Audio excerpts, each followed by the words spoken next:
Hi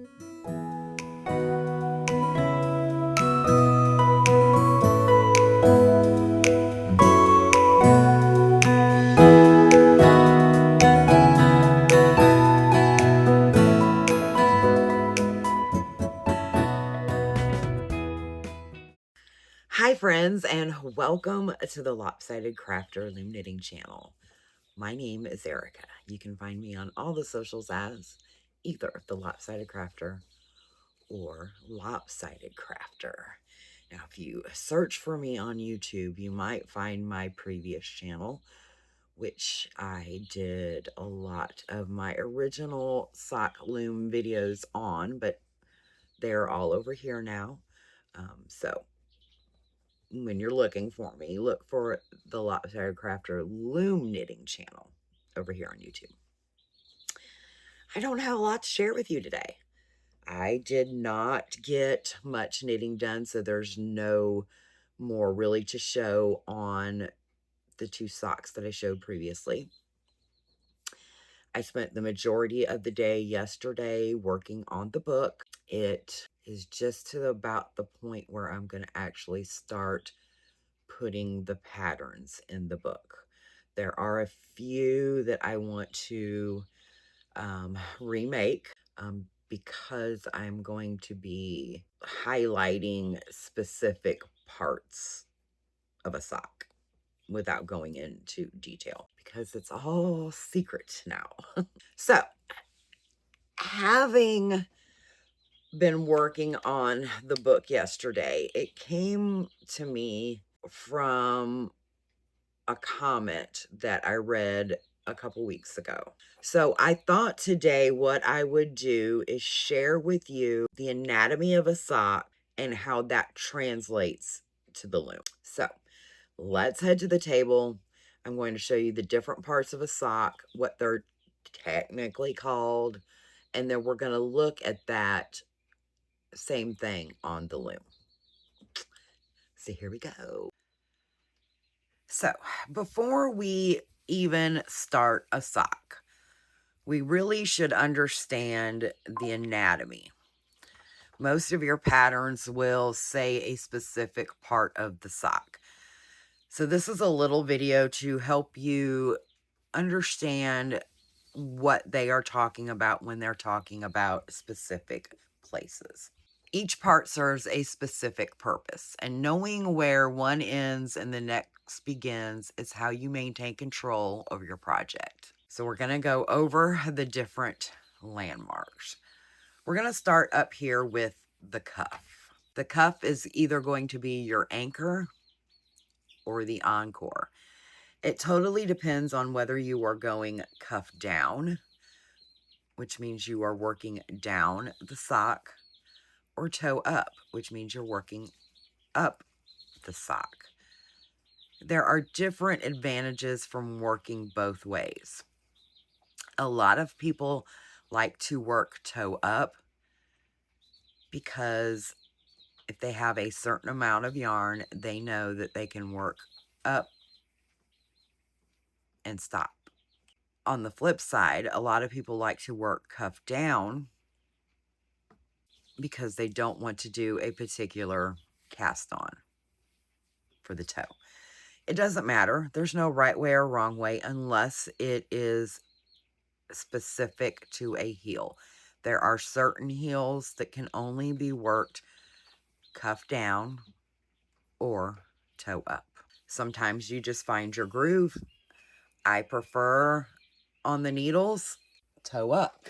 On the loom, for me, it really doesn't matter. The cast on for the toe and the cast off for the toe is just as time consuming, so one's not quicker than the other. I know a lot of people do not like to do the Kitchener cast on because they feel like it wastes yarn. I myself, once the toe is closed, I will save that yarn and I will use it for the heel. 9 times out of 10, I just have to add a little bit more. But nonetheless, we typically start or end with the cuff. Typically, you will use either a 2x2 rib, which is a knit 2 purl 2, or a 1x1. Then we have the leg. This is what we are going to call the canvas of our sock. This is where you can do cables, you can do color work, you can do fun stripes like this.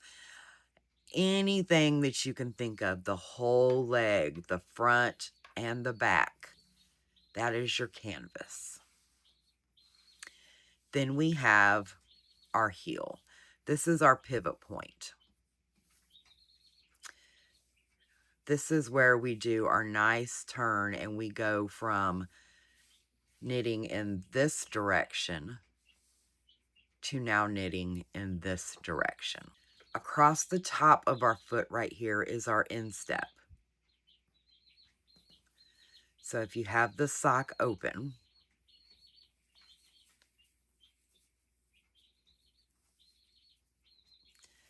this is the part that sits right here on the top of your foot.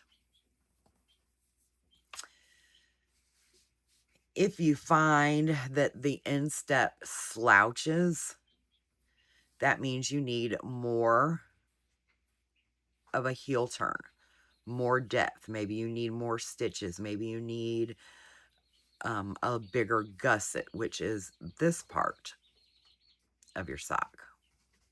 All of that comes with time. If you find that you need more stitches on your instep, then you just make your heel turn deeper. And this is our foot. This is usually the fun part of the sock where you just do your knitting. You're not really paying attention. You're listening to Netflix or what have you, and you're just having fun. If you're going to do any type of design on the foot, you should do it on the front part of your loom. So your instep part of the loom. You don't want to really do any designs here on the back.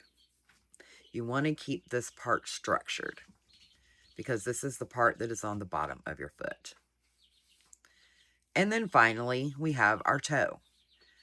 Again, this depends on whether you are going toe up or cuff down, but this is your anchor. This is what finishes or starts your whole sock.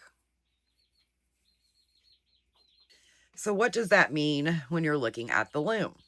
I have done a little 64 peg loom here with the KB Flexi Bitty to show you this translated, so to speak. So we're going to turn our loom sideways here. This light colored teal all the way to this one is our instep. So it's this part of the sock. This half of the loom is where all the magic happens. This is where we do our toe, and this is where we do our heel. This is also the bottom part of our sock. These darker teal stitches in needle knitting would be our gusset stitches. And in particular patterns on the loom are also your gusset stitches. Primarily on the loom, these would be considered your side, heel, and toe stitches. So these areas right here is what creates this little decrease line right here on the heel on both sides, as well as here and here on the toe.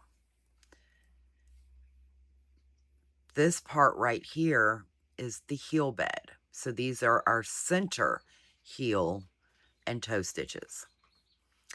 This is the part that's worked back and forth that creates that turn. These are decreased and increased, and these are worked continuously.